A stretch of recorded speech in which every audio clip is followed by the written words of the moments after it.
Hello, everyone. My name is Stanley St. Rose, and today we're going to be talking about Pride and Prejudice. Now, before I go into this topic, please remember to leave a like, subscribe, and/or comment so the channel can continue to grow. So, Pride and Prejudice, very, very interesting work by Jane Austen. There's a lot that's happening here. Um, what is this about? All right, what is Jane Austen getting at here? So, we're looking at the 19th century. This is 19th century literature. We're looking at England in the land of gentry.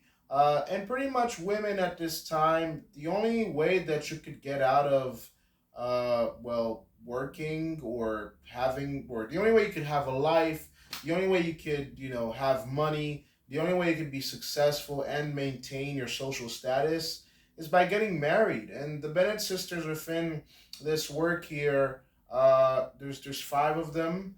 Their father, if he dies without a male heir, he's gonna lose his house. And they're not rich; they don't have money. In the land of gentry, you have a lot of people with money. They can live off the rent that they're collecting. They're very wealthy, but the Bennett family, they don't have all of that. They don't have that success.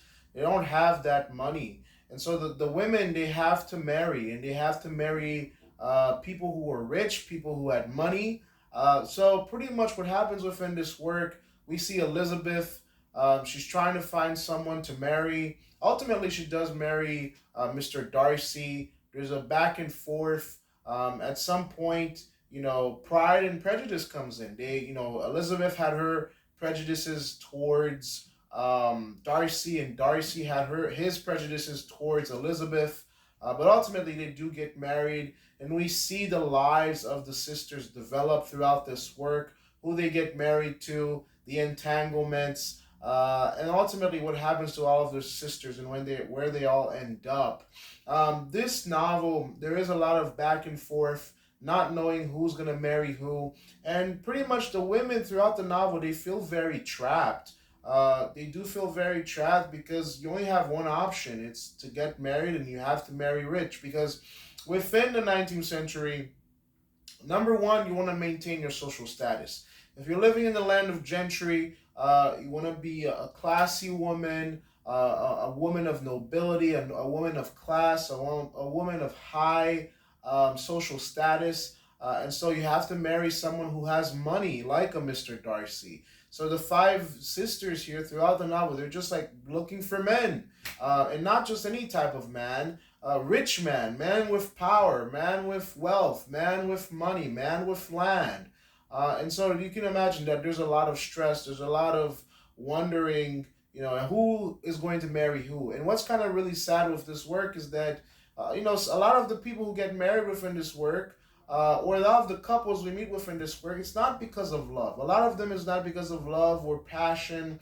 It's because of convenience, or sometimes it's lust, or sometimes it's just there's necessity. Sometimes I just need money. Ultimately, to tell you the truth, all of the women, the five Bennett sisters, they all need money, and that's pretty much the main reason why they all need to get married. It's not want to get married; they need to get married, because if their father dies and their father doesn't have a male heir, they're all on the street.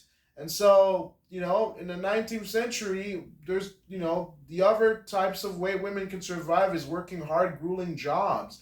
And if the sisters don't get married, they're all going to be out on the street, nobody to love, nobody to be with, and you lose your status, your social status in society.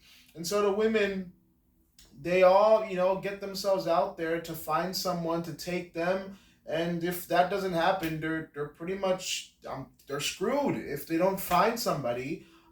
Because in the 19th century, for women in England, that was your lot in life. You weren't going to become a lord. You weren't going to become king of the world. Your biggest way to climb the social status, or to have some money, or to live a life of luxury, is to marry somebody that had some money, that had some social status. And once you became that person's wife, you would have money, you would have social status, you would rub elbows with the rich.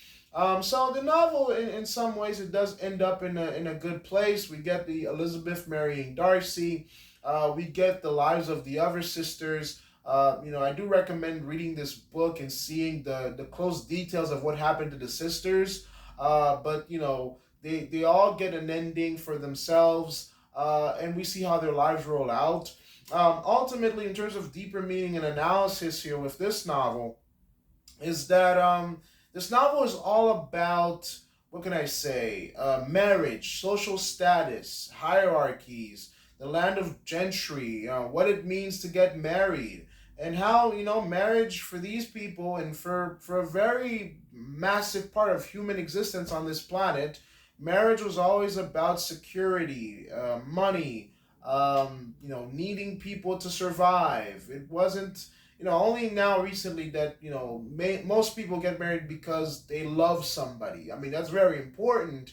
But in the past, marriage was a contract, and it's still today. It still is a binding contract. Like, that's why when people get divorced, they have to go to court, because marriage is a contract. It is a legal contract. It is a literally two, like, think about marriage like two entities, two independent businesses or entities coming together, combining their finances, their resources, their property, their inheritance, and so it's a binding legal contract. And so for all of human history, marriage is to be contracts, covenants. I mean, think about even how kings used to give away their daughters to seal a deal with another king in medieval times or ancient times. So the vast majority of human existence, marriage was a contract. If love was a part of it, that was great. But ultimately, love wasn't a part of it in the past. It's only today that marriage is mostly about love nowadays, which is awesome. I'm not saying it's not awesome, but you have to understand, for these women, in Pride and Prejudice, it's about survival. Yes, if love is a part of it's great, but mostly these five sisters, it's like, we need to survive, we need to get married, we need to find a way to not be poor after our father dies. So it's kind of chilling if you think about it. In terms of the title of this work here, pride. A lot of people have pride. All these people have pride.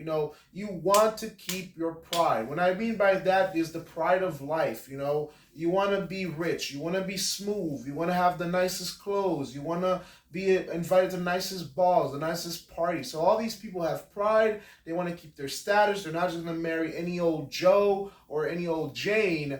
They're just gonna, they're gonna find somebody of high status, high power, high value, so that they can continue being of high status, right, and in high society, to be a part of the land of gentry. In terms of prejudice, there's a lot of prejudice. Darcy and Elizabeth, they did not like each other at first. They each had prejudice of each other. Elizabeth thought Darcy was arrogant, self-important, and Darcy thought Elizabeth was shallow and that silly even. So they each had their prejudices towards one another, but ultimately, their true characters show up in the work, and they do get married, and you get the happily ever after here. But that's a novel. That's what happens within this work. That's what happens within this play. Yeah. Please remember to leave a like, subscribe, and or comment, and I'll see you guys in the next video.